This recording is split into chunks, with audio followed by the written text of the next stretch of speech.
નમસ્કાર, આપ જોઈ રહ્યા છો સાબરકાંઠા ન્યૂઝ 24 ચેનલ. હું છું સોયબ સૈયદ. આવો આજના મુખ્ય સમાચાર ઉપર નજર નાખીએ.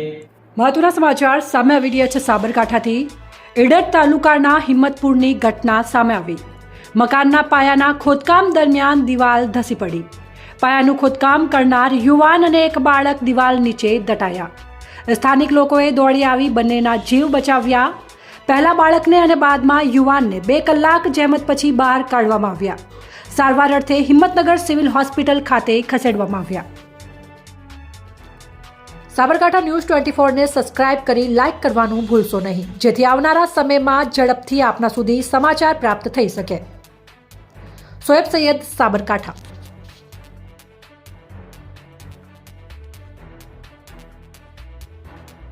બોલો કાકા, શું નામ તમારું? મારું નામ ચાલા ગંભીર રામસિંહ, માજી સરપંચ, હિંમતપુર ગ્રામ પંચાયત. શું બનાવ બન્યું હતું?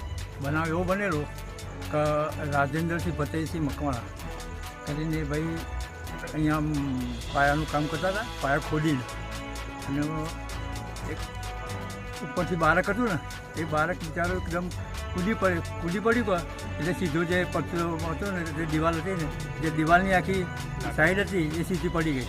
એક આખી દિવાલ ઘસી પડી અને સીધી પેલો જે મજૂર ભાઈ હતો રાજેન્દ્રસિંહ, એ એના ઉપર જ પડી દિવાલ, એટલે સીધો અંદર ફસાઈ ગયો. અને જેવો ફસાઈ ગયો એવો જ એનું માથું ખુલ્લું રહી ગયું, એટલે બચી ગયો રહે. નહીં તો આમ તો મરી જ જાત આમ તો. પણ છતાં પણ ગામના આજુબાજુના આગેવાનો બધા આવી ગયા અને આજુબાજુ માણસો આવી અને એને ખોદકામ કરી અને 2 કલાકની જહેમત બાદ અને એને બહાર કાઢ્યો. એને 108 મારફતે બાળકને પણ પહેલાં લઈ ગયા 108 મારફતે, ફરીને આવી એને પાછી 108 મારફતે એ રાજેન્દ્રસિંહને પણ એને 108 મારફતે સિવિલમાં લઈ ગયા છે. એને થોડું ઘણું વાગ્યું હોય કે ના વાગ્યું ભગવાન જાણે, પણ એનો જીવ બચી ગયો છે એમ. અને બાળક દિવાલ ઉપર પડ્યું હતું? પતરા ઉપર પડી, જેવું પતરા પર પડ્યું બાળક, એવું જે દિવાલ નો જે આખો લાકડાનો ભાગ હતો એ છૂટો પડી ગયો અને દિવાલ હતી એટલે પાછી સીધી એના ઉપર પડી. ઓકે, એટલે બાળક ધાબા પરથી પતરા પર આવ્યું? હા, પતરા પર જેવું પડ્યું ને એવું જ, જેવું આખો દિવાલનો ભાગ હતો ને છૂટો પડી ગયો. એ છૂટો પડી ગયો એવો જ સીધો પેલા મજૂરોના ઉપર પડ્યો, જે પાયો ખોતો રે ભાઈ રાજેન્દ્રસિંહના પર પડ્યો અને સીધો અંદર દટાઈ ગયો રે ભાઈ. અને દટાઈ ગયો એટલે આખો ભાગ, શરીરનો જે ભાગ હતો એ આખો જ અંદર પાયામાં.